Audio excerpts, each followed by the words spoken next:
Hello, and welcome to Annuities, the payout phase. My name is Tuesday Johnson. This is an introduction to concept with applications. All right, annuities. When we're getting the payment, all right, suppose you have an account earning interest at a rate of our standard I equals R over M per compounding period. If you receive a payment of PMT at the end of each compounding period and the account is down to $0 after N equals MT periods, then the starting balance of the account must be PV equals PMT parentheses. Now, doesn't this all look familiar? The sinking fund formula and the payout annuity formula are very similar. The difference is here. Our exponent is negative. The whole compounding part is negative because we're drawing down money, right? Negative, it's down. You're going down with money. The sinking fund, this part was positive. This exponent was positive because when you're saving up money, that's generally thought of to be a positive thing. At least that's how I remember it. PV, because when you start receiving your money, that's the present value. You win a $2 million in the lottery, that's your present value, right? That's how much you won. You have $500,000 in your retirement account, that's your PV. That's what you're starting when you start to withdraw money. All right, so you made it your life goal, and you retired at age 70 with that $500,000 in your retirement account from our sinking fund example. If the account still pays 4.8% per year, compounded monthly, how much will you receive each month if you want to empty the account over 20 years? You'll figure fine. By the time I'm 90, I don't care if I pay my bills. That's just me, though. You're probably much more responsible. Identify our variables. Our present value is $500,000. Our interest rate is 4.8%, which is 0.048. And this is compounding monthly, so our M is 12, and we'll do this for 20 years. We'll substitute and solve.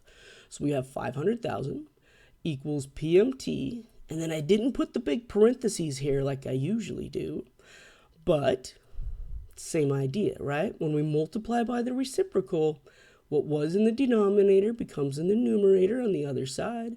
What was in the numerator on the right is now in the denominator on the left. That's what a reciprocal is. We flip it over as we multiply to the other side.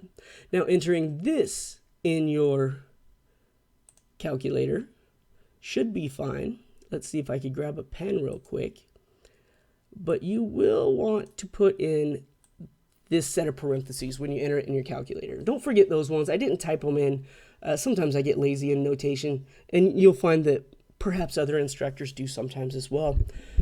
We get forgetful, and I know a lot of lazy mathematicians. I know a lot of them that are really, go-getters and everything, but notationally, we frequently fall down on the job.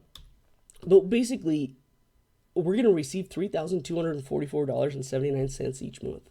And if you remember the previous example from the sinking funds, we were only putting in $261.99 each month, but we're getting out $3,244.79 each month. Yes, it's a shorter period of time, but it's all that extra money we got in interest that we're receiving now as we're sitting in our rocking chair.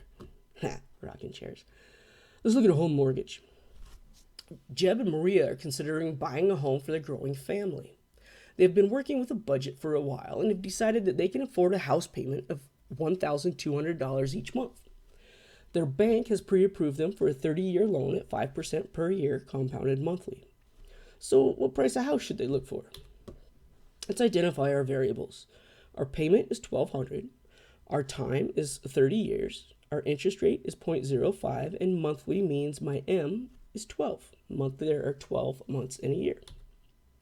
So we'll substitute our values, and then we'll just pop this into our calculator exactly as it's typed right here, and find that 223,537.94,